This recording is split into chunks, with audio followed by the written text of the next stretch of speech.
Shalom, Ibu Bapak, Saudara-saudaraku, keluarga GKI Marta Dirja Purwokerto, maupun para sahabat GKI Marta Dirja di berbagai tempat dan di berbagai kota. Puji Tuhan, hari ini Kamis tanggal 11 Mei 2023, bersama dengan saya Pendeta Stefanus Lim, kita akan mengikuti acara Kalam, yaitu kuliah Alkitab malam. Nah, kita bertanya-tanya pasti, apa yang menjadi tema dalam Kalam saat hari ini? Inilah tema yang menarik, ku kasihi kau dengan kasih Tuhan. Dan nanti kita akan mendalami Injil Yohanes 21 ayat 15 sampai dengan ayat 19. Ibu Bapak, saudaraku, kalau kita membaca tema ini, pasti kita jadi ingat tentang sebuah lagu sekolah minggu ya. Ayo kita nyanyikan lagu ini di medley dengan nyanyian Dalam Yesus Kita Bersaudara. Kita buka kalam ini dengan puji-pujian penuh sukacita demikian.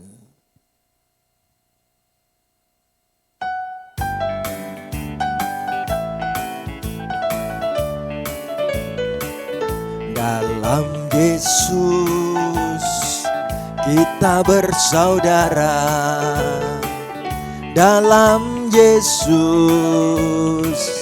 kita bersaudara, dalam Yesus kita bersaudara, sekarang dan selamanya. Dalam Yesus kita bersaudara. Ku kasihi kau dengan kasih Tuhan, ku kasihi kau dengan kasih Tuhan. Ku lihat di wajahmu kemuliaan Raja, ku kasihi kau dengan kasih Tuhan. Dalam Yesus ada kasih sayang. Dalam Yesus ada kasih sayang. Dalam Yesus ada kasih sayang. Dalam Yesus ada kasih sayang, sekarang dan selamanya. Dalam Yesus ada kasih sayang. Ku kasihi kau dengan kasih Tuhan, ku kasihi kau dengan kasih Tuhan, ku kasihi kau dengan kasih Tuhan.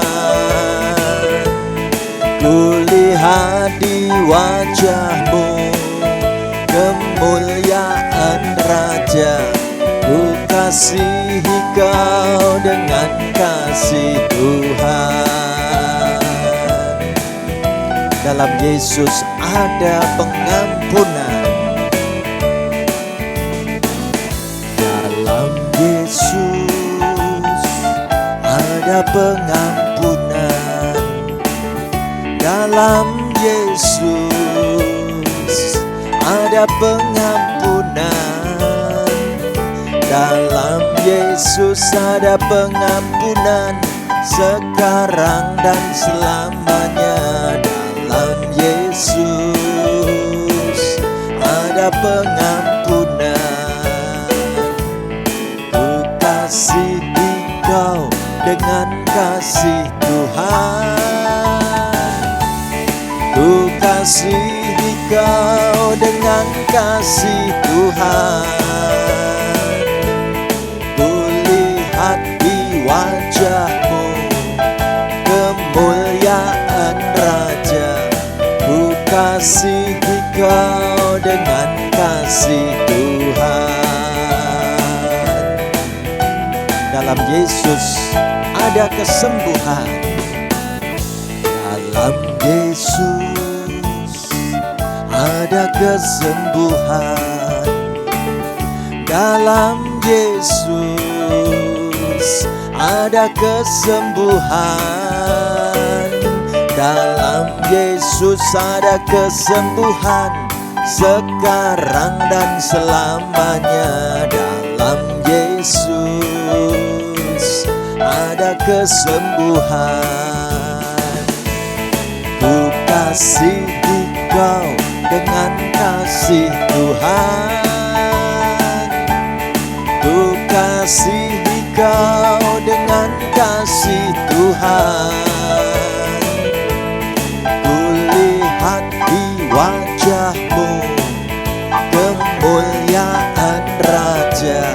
Ku kasihi kau dengan kasih Tuhan. Amin. Puji Tuhan. Mari kita bersama-sama mengawali kalam ini dengan kita berdoa bersama. Terima kasih Tuhan, kami punya waktu untuk belajar firman-Mu sebentar lagi. Dan kami mau mendasarkan kebenaran firman-Mu untuk mengisi kehidupan kami, agar hidup kami selalu ada di jalan-Mu Tuhan. Pakailah hamba-Mu ini menguraikan kebenaran firman-Mu, supaya kami semua yang mengikuti acara kalam ini boleh dikuatkan dan sungguh menemukan kebenaran sabda firman-Mu Tuhan. Bersabdalah, berfirmanlah, kami siap sedia menyambutnya dalam nama Tuhan Yesus. Kami berseru bersama-sama memohon berkat sabda firman-Mu. Haleluya. Amin. Ibu bapak, saudaraku terkasih, tema yang menarik kita renungkan bareng-bareng. Ku kasihi kau dengan kasih Tuhan, sambil kita akan mendalami kisah peristiwa yang dicatat dalam Yohanes 21 ayat 15 sampai dengan ayat 19. Kita akan mengupas ayat demi ayat satu persatu. Ya, ayo kita awali dengan ayat 15 lebih dahulu ya. Yohanes 21 ayat 15, saya ajak ibu bapak saudara-saudari dari tempat masing-masing ikut membaca firman Tuhan bersama-sama saya begini. Sesudah sarapan Yesus berkata kepada Simon Petrus, Simon anak Yohanes, apakah engkau mengasihi aku lebih daripada mereka ini? Jawab Petrus kepadanya, benar Tuhan, engkau tahu bahwa aku mengasihi engkau. Kata Yesus kepadanya, gembalakanlah domba-dombaku. Ibu bapak, saudaraku, kita perhatikan lebih dahulu bagaimana hari itu Tuhan Yesus datang menampakkan diri kepada para murid setelah ia bangkit dari kematian. Dan Alkitab mencatat lokasinya ada di wilayah Danau Galilea. Setelah Petrus bersama dengan teman-temannya memilih, kita balik kembali saja menjadi nelayan. Ya, Petrus dan teman-temannya sudah putus asa untuk pulang kembali ke pekerjaan semula menjadi nelayan di Danau Galilea. Tapi kisah ini mencatat bagaimana semalam-malaman mereka bekerja menjala ikan, tidak ada seekor ikan pun yang berhasil didapat. Sampai saat itu Tuhan Yesus menampakkan diri kepada para murid. Tuhan Yesus memberikan perintah, tebarkan jalamu di sebelah kanan perahumu. Lalu mereka berhasil menangkap sejumlah ikan yang begitu banyaknya. Dan saat itu mereka sadar bahwa Yesus yang bangkit telah menampakkan diri kepada kita. Lalu Tuhan Yesus mengajak para murid untuk ikut sarapan pagi bersama-sama di pinggir Danau Galilea. Dan terjadilah percakapan antara Tuhan Yesus dengan murid yang bernama Simon Petrus. Kita perhatikan ayat ini ya ibu bapak, saudaraku. Apa yang terjadi setelah Tuhan Yesus sarapan dengan para murid. Tuhan Yesus berkata kepada Simon Petrus. Apa perkataannya? Simon anak Yohanes. Nah, gambar ini sekaligus memberitahu bagaimana Tuhan Yesus menyapa Simon Petrus dengan sebutan Simon anak Yohanes. Ibu bapak masih ingat kapan Tuhan Yesus memanggil Petrus itu dengan sebutan Simon anak Yohanes? Pasti kita katakan itu terjadi pada saat dulu Simon ini mula-mula masih bekerja sebagai penjala ikan, sebagai nelayan. Tuhan Yesus menyapa Simon anak Yohanes, ayo ikutlah aku. Ibu bapak, saudaraku, kenapa Tuhan Yesus merasa perlu memanggil Simon Petrus dengan sapaan Simon anak Yohanes? Kita tahu penyebabnya. Bukankah Simon Petrus belum lama telah mengaku dan menyangkali bahwa dirinya tidak kenal dengan Tuhan Yesus. Pada saat Tuhan Yesus diadili, Simon Petrus 3 kali berturut-turut mengatakan, aku tidak mengenal siapa orang itu. Nah, bahkan Petruslah yang kemudian mengajak teman-temannya, murid-murid yang lain, ayo karena Yesus telah ditangkap, Yesus telah disalib, Yesus telah dikubur, ayo kita kembali saja menjadi nelayan lagi di Galilea. Kita sudah tidak punya pengharapan apa-apa. Ibu bapak, saudaraku, Tuhan Yesus menyapa dengan sapaan pertama kali dulu. Ketika Simon Petrus ini pertama kalinya dipanggil untuk menjadi murid Tuhan Yesus. Cara Tuhan Yesus menyapa sama, Simon anak Yohanes. Kata-kata itu pasti makcelep di hatinya Simon Petrus. Aku yang sudah kehilangan panggilan, aku yang sudah menyangkal Tuhan Yesusku, aku dipanggil pakai namaku yang mula-mula, nama yang dulu pertama kali aku mengenal Tuhan Yesusku. Lalu apa pertanyaan Tuhan Yesus? Simon anak Yohanes, apakah engkau mengasihi aku dengan kasih agape lebih daripada mereka ini? Ibu bapak, saudaraku, Tuhan Yesus mau bertanya kepada Petrus, maukah engkau mengasihi aku dengan kasih agape lebih daripada mereka ini? Pertanyaan yang menarik.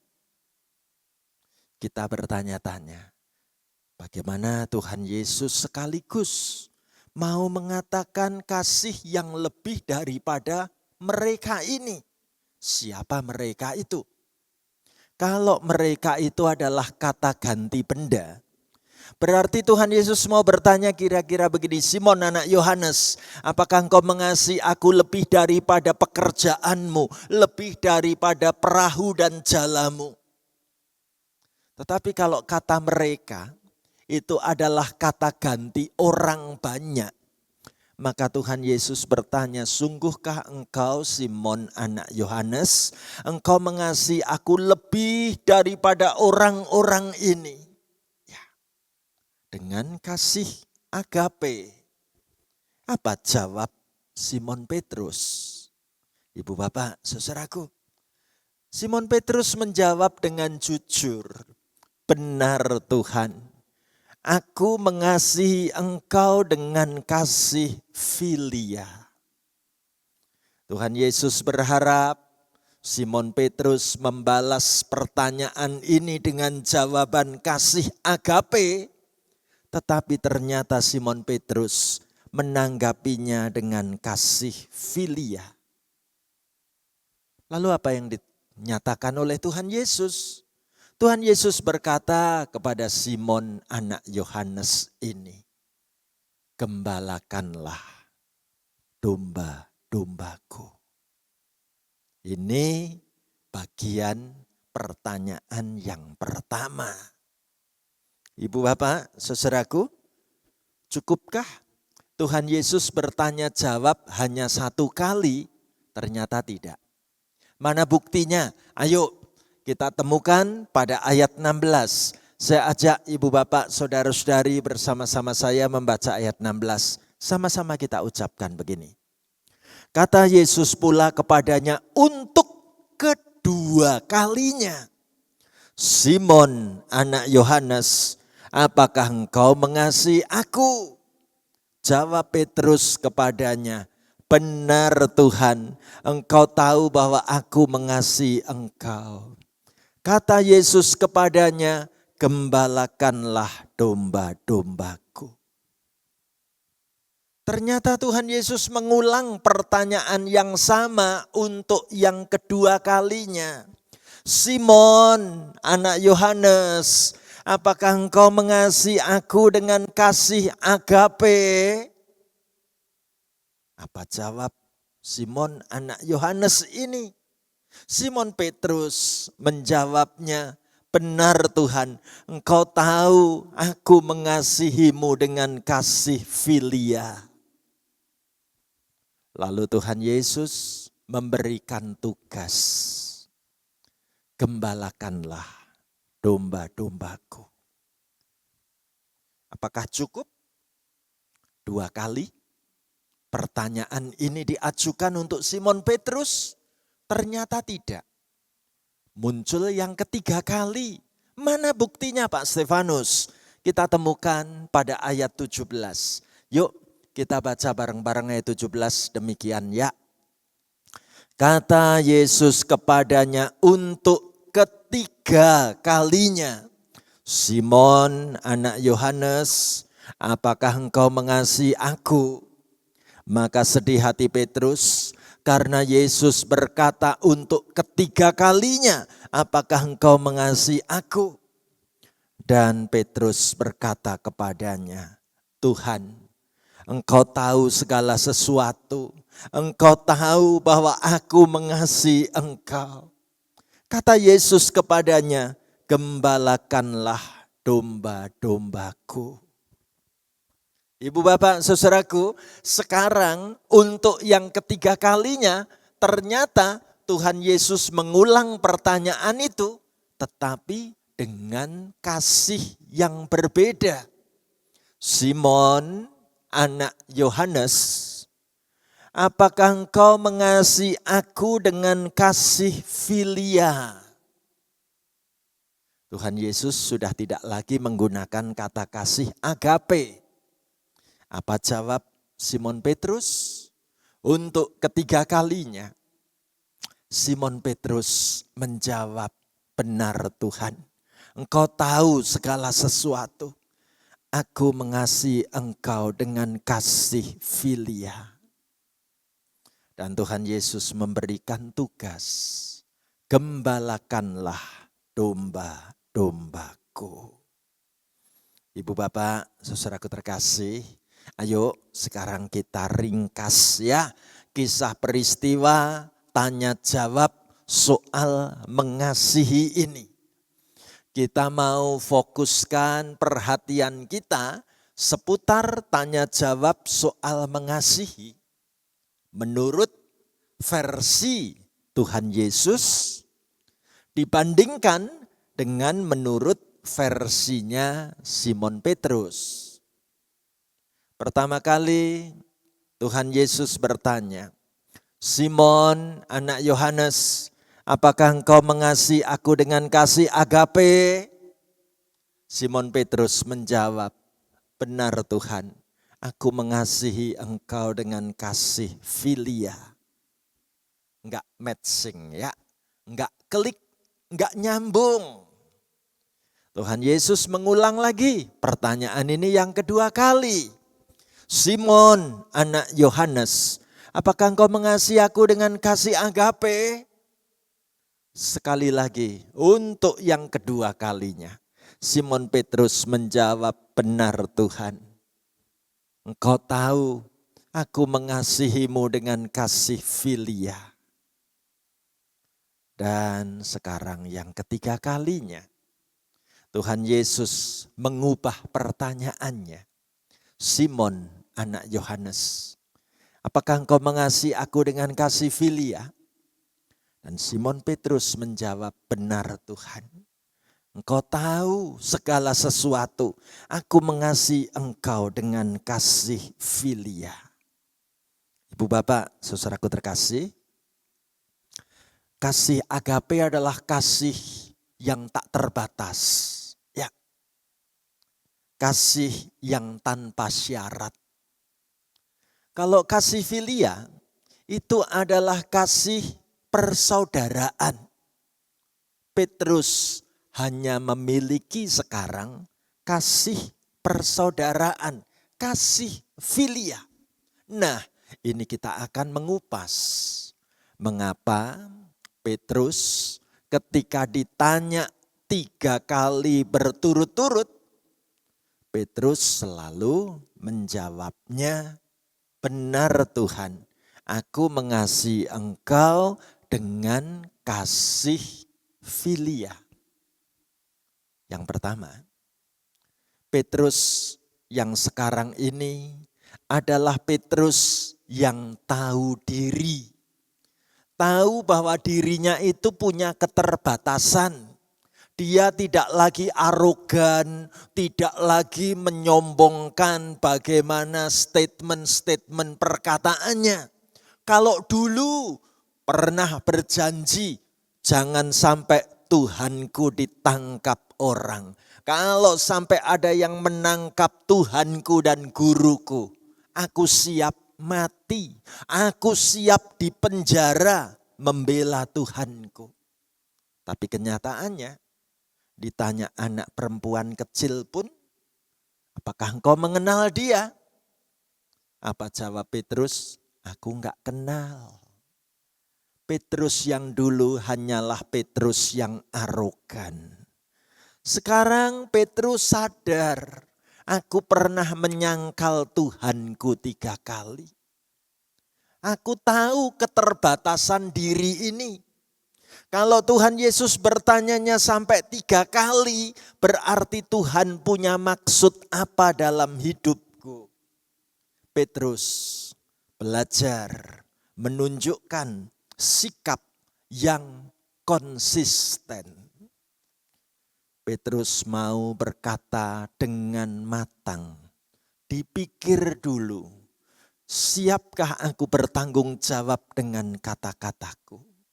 Itu yang membuat sekarang Simon Petrus setelah peristiwa pernah menyangkal Tuhan Yesus, Petrus berubah.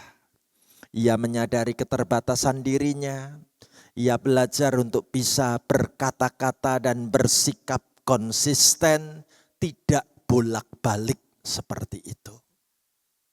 Tapi hal yang berikutnya, kalau kepada kita ditanya, mengapa Tuhan Yesus mempercakapi Simon Petrus dengan kasih agape, diulang 2 kali. Ya, ada apa?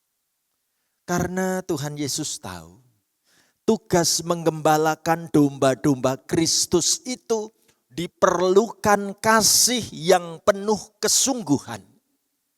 Namun kalau nyata-nyatanya ditanya 2 kali dengan kasih agape, tetap jawabnya kasih filia. Tuhan Yesus kemudian mengubah pertanyaan yang ketiga. "Simon anak Yohanes, apakah engkau mengasihi aku dengan kasih filia?" Berarti Tuhan Yesus mau memahami keterbatasan Petrus. Tuhan Yesus juga mau memahami keterbatasan diri saudara dan saya. Puji Tuhan. Kalau sampai diulang 3 kali, ya karena Petrus pernah menyangkal Tuhan Yesus juga 3 kali kan? Bagaimana kelanjutan kisah peristiwa ini? Ayo Kita baca bareng-bareng ayat yang ke-18 ya. Kita ucapkan sama-sama firman Tuhan begini. Aku berkata kepadamu, sesungguhnya ketika engkau masih muda, engkau mengikat pinggangmu sendiri dan engkau berjalan kemana saja kau kehendaki. Tetapi jika engkau sudah menjadi tua, engkau akan mengulurkan tanganmu dan orang lain akan mengikat engkau dan membawa engkau ke tempat yang tidak kau kehendaki. Ibu bapak, saudaraku, setelah Tuhan Yesus memulihkan kehidupan Petrus, Tuhan Yesus tetap ingin mempercayakan tugas menggembalakan domba-domba itu kepada Petrus, murid yang pernah menyangkalnya 3 kali. Berarti Tuhan Yesus mau percaya kembali kepada Petrus. Petrus mendapatkan pemulihan, Petrus dipercaya kembali sebagai muridnya. Maka Tuhan Yesus menyampaikan kata-kata ini. Bagaimana pada hari tua Petrus nanti. Saat ini ketika engkau masih muda, engkau mengikat pinggangmu sendiri. Engkau akan siap menjadi pelayanku. Dan engkau akan berjalan kemana saja engkau kehendaki. Puji Tuhan. Petrus akan tetap bersemangat mewartakan Injil Tuhan Yesus Kristus. Petrus akan pergi kemanapun mewartakan Yesus itu juru selamat yang telah mati dan sekaligus telah bangkit dan hidup kembali. Tetapi Tuhan Yesus juga berkata kepada Petrus, saatnya nanti engkau menjadi tua. Engkau akan mengulurkan tanganmu. Dan orang lain akan mengikat engkau, membawa engkau ke tempat yang tidak kau kehendaki. Ibu bapak, saudaraku terkasih, Tuhan Yesus mau berbicara kepada Petrus tentang hari-hari masa mudanya ini. Sampai nanti saatnya engkau menjadi tua. Petrus diingatkan.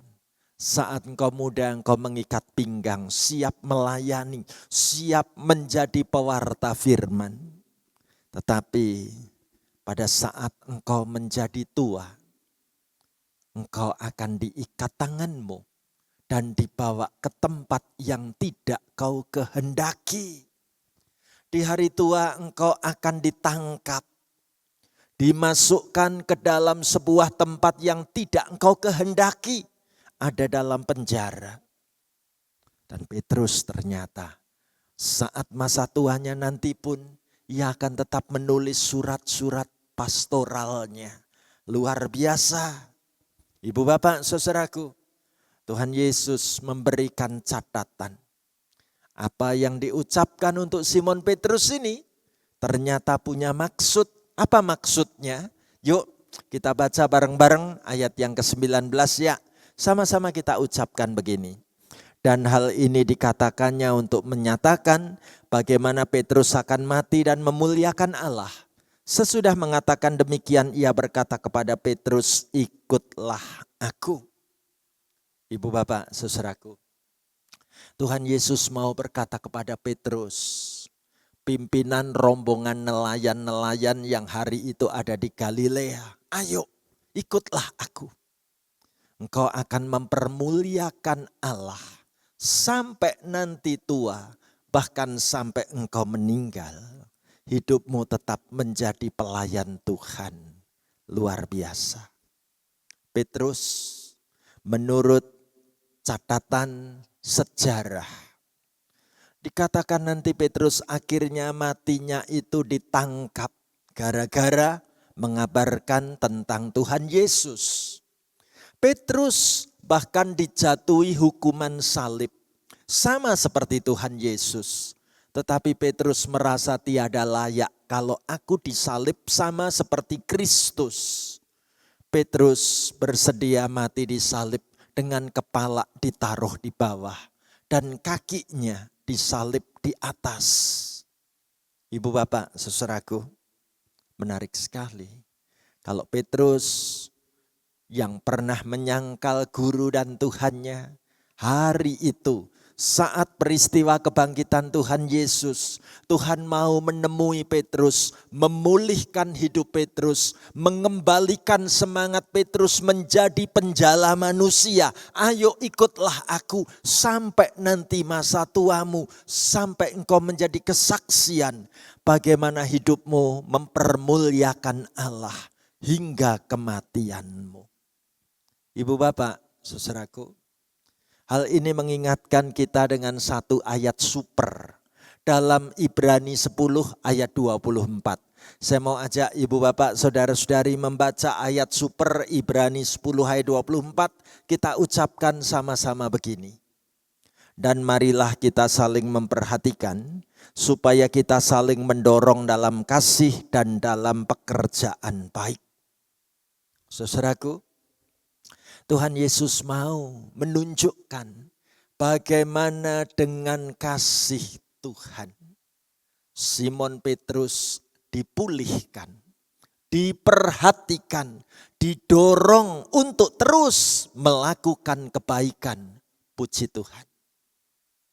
Hal ini mengingatkan saya, di tengah-tengah dunia kita yang serba cuek, di tengah-tengah masyarakat kita yang gak mau tahu tentang orang lain, berapa banyak orang-orang yang saat ini sesungguhnya membutuhkan bantuan pertolongan kita, membutuhkan perhatian kasih dan didorong, disemangati untuk tetap melakukan pekerjaan baik.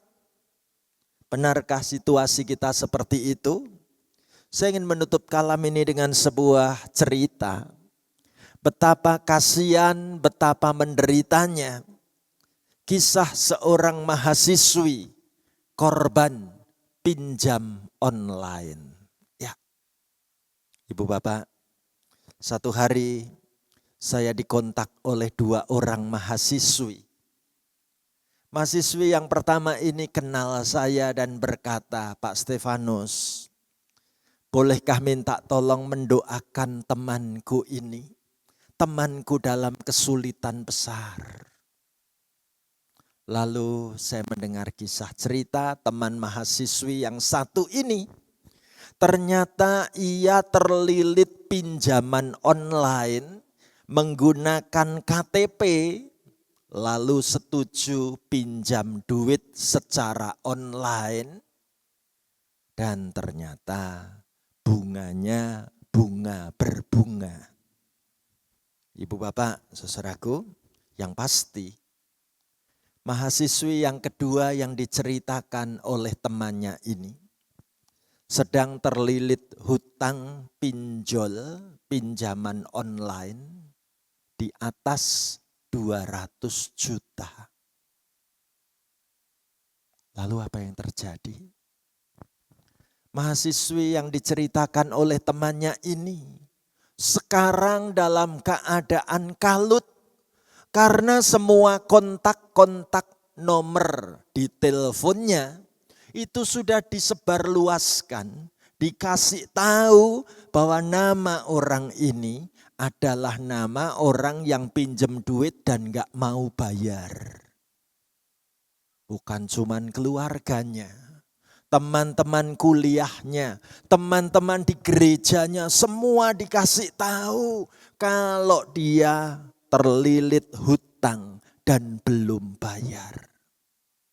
Bukan cuma itu, strategi para penagih pinjol bukan cuma sekedar mempermalukan, tetapi melakukan teror-teror lewat WA. Fotonya disebarluaskan biar semua orang tahu dia adalah orang yang pernah pinjam duit dan belum mau bayar. Bukan cuma itu, tiap saat dikirimi WA isinya teror, ancaman. Aku tahu kamu ada di kota mana, aku tahu alamatmu, aku ngerti rumah orang tuamu. Terus diteror seperti itu sampai ketakutan. Apa yang terjadi, saudaraku? Mahasiswi yang kedua ini, korban pinjol ini ternyata sudah putus asa. Dia merasa bagaimana caranya aku bisa bayar tagihan utang yang nilainya ratusan juta seperti ini. Pikirannya dalam keadaan cemas, takut, khawatir. Dia memilih jalan yang makin memerosokkan hidupnya. Ia mengunduh satu aplikasi di Play Store dengan handphonenya untuk menawarkan jasa diri bisa di-booking online. Layanan Open BO. Saudaraku, anak Tuhan yang satu ini berkata, aku enggak tahu apa Tuhan masih mau terima aku yang sudah begitu rusaknya. Aku sampai menawarkan diriku menjadi seorang pelacur. Aku bisa di-booking di hotel-hotel. Saudaraku, anak ini bercerita tentang hancurnya hidupnya. Dan saking takutnya, saking merasa hidupnya sudah rusak parah, dia memutuskan hari itu untuk menelan cairan pel. Supaya aku segera mati. Aku sudah tidak ngerti lagi apa yang harus aku lakukan. Tapi mahasiswa ini bercerita pada temannya tadi. Tuhan ternyata menegur aku. Saat aku mau minum cairan pel yang beracun ini, tiba-tiba malah cairan itu tumpah semua di lantai. Seperti ada yang membuang cairan itu dari tanganku. Dan aku merasa Tuhan tidak menghendaki aku bunuh diri. Bolehkah aku dihubungkan dengan seorang pendeta? Dan saya diajak banyak bercerita. Lalu kami berdoa bersama. Ibu bapak, saudaraku, di balik kisah peristiwa ini, kita perlu tahu. Di luar sana ada banyak orang yang menderita hidupnya. Kita enggak boleh tutup mata. Ada banyak orang yang pernah hancur hidupnya. Tuhan melihat kehancuran hidup Simon Petrus. Bukan dibuang, bukan kemudian ditinggalkan, tetapi diajak bercakap-cakap kembali. Disemangati, diberi kepercayaan ulang. Dan ternyata Simon Petrus tidak sia-sia. Ibu bapak, saudaraku. Hari ini kita juga boleh melihat simbol kasih yang diwujudkan dengan kertas warna-warni membentuk hati. Apakah aku memiliki kasih yang warna-warni untuk banyak orang di sekelilingku? Apakah aku mau mengasihi engkau dengan kasih Tuhan? Seperti Tuhan mengasihi Petrus. Maukah saudaraku? Kita buka lembaran hidup yang baru. Dan kita mau sungguh-sungguh dikasihi dengan kasih Tuhan sekaligus mengasihi banyak orang dengan kasih Tuhan. Kalau ini tekad kesanggupan hidup kita, ayo kita fokus ke tema kalam hari ini. Aku mau mengasihi engkau dengan kasih-Mu Tuhan. Kita tutup kalam ini dengan sebuah lagu. Kita punya Allah yang mengerti, Allah yang peduli. Mari kita nyanyikan bersama-sama lagu ini sepenuh hati kita. Demikian.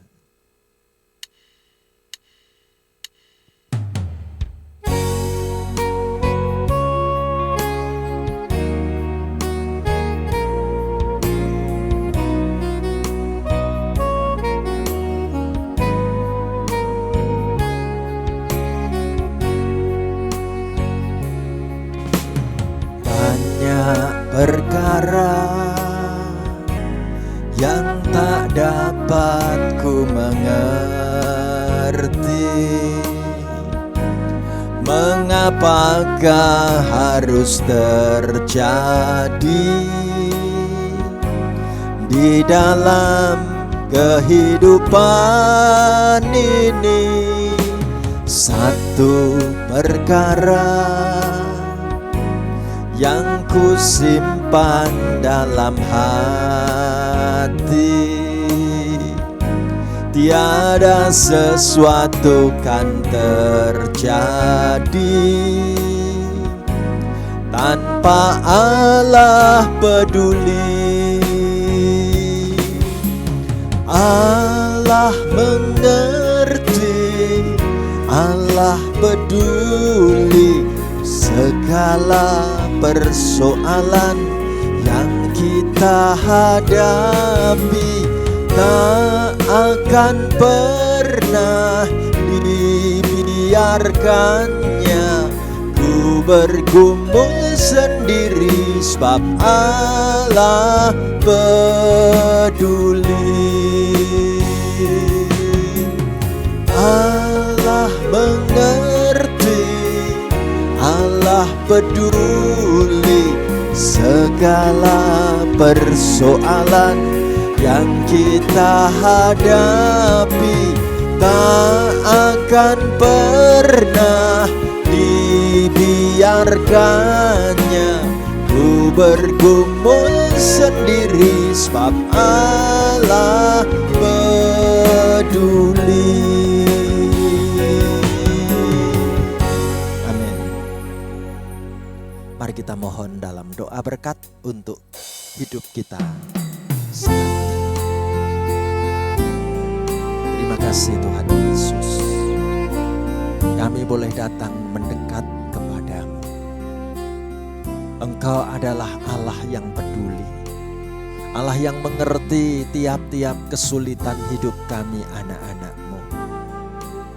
Tuhan, hamba mendoakan siapapun yang mengikuti kalam hari ini ditegur dengan firman-Mu, bahwa kami mesti membawa kasih dan perhatian, kehangatan kasih-Mu kepada banyak orang di sekeliling kami. Ajari kami tidak bersikap tutup mata, tutup telinga, dan bersikap cuek. Ajari kami mau memahami kesulitan orang-orang di sekeliling kami, Tuhan. Kami mau mengasihi dengan kasih-Mu, sama seperti Engkau telah mengasihi Simon Petrus yang pernah gagal, yang pernah mengecewakan hati-Mu, yang pernah menyangkal Engkau, tetapi Tuhan mau memulihkan dan memanggil kembali. Tuhan, kami datang padamu, pakailah hidup kami kembali, bawa kami makin dekat kepadamu Tuhan Yesus. Terima kasih. Malam ini kami serahkan semua peserta kalam, diberkati dengan kebenaran firman-Mu. Kalau ada anggota keluarga kami dalam kesusahan, keluarga kami sedang menanggung banyak masalah, mari Tuhan, Engkau Allah yang peduli, Engkau Allah yang mengerti tiap tetes air mata setiap anak-Mu. Kami boleh menemukan pertolongan Tuhan. Engkau kirimkan orang yang tepat mendampingi masalah anak-anak-Mu. Terima kasih Tuhan. Engkau bawa kami membuka lembaran hidup yang baru. Ada pertolongan Tuhan di setiap kesulitan hidup kami. Terima kasih Tuhan Yesus. Kami mau lebih dekat kepada Tuhan, menggunakan waktu-waktu yang ada semakin dekat dengan-Mu Tuhan. Terima kasih Tuhan. Pimpin semua peserta kalam hari ini, mengerjakan apa yang menjadi kehendak-Mu. Meteraikan sabda firman-Mu dalam hidup kami Tuhan Yesus. Terima kasih Tuhan Yesus. Kami mau datang makin dekat kepadamu. Diberkati Tuhan, dikuatkan Tuhan. Semua persoalan kami diselesaikan tangan Tuhan. Terima kasih dalam nama Tuhan Yesus. Haleluya. Amin. Ibu bapak, saudaraku, sampai di sini kalam kita hari ini. Tuhan Yesus memberkati kita semua. Sampai kita bertemu kembali dalam kalam berikutnya. Amin.